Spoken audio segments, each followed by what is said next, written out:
The mayor of Wuhan says the task of dealing with the coronavirus remains severe and complex, and that's the Chinese city at the epicenter of a deadly coronavirus outbreak. So far, the disease has killed 213 people in mainland China and infected nearly 10,000 people. The World Health Organization declared the outbreak a global health emergency overnight. During a press conference, Zhou Xianwang said there are inadequate supplies of masks and other medical resources in Wuhan. The city of 11 million people is currently under lockdown. China's National Health Commission is urging patients who've recovered from the illness to stay alert, as there's a risk that they could be infected again.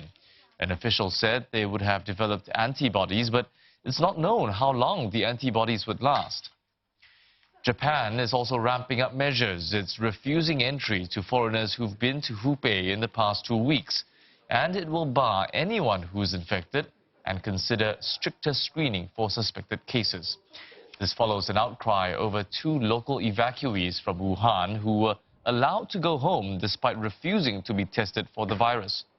Japan is bringing forward measures like compulsory hospitalization and the use of public money for treatment to tomorrow. Britain has confirmed its first cases of the virus. Officials say they are 2 people from the same family, but gave no further details on who they are or where they live, citing patient confidentiality. Meanwhile, the first case of the human-to-human transmission has been found in Thailand. A taxi driver who officials say had not been to China and was likely infected by a sick traveler from there. Thailand still has the second highest number of cases after China at 19. There have been at least 9 cases of human-to-human transmission outside China, including in the US, Germany, Japan, South Korea, Vietnam and Taiwan.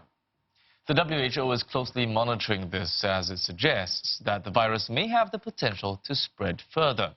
In declaring a global health emergency, the WHO chief said it was because of the danger that the virus could spread to countries with weak health systems.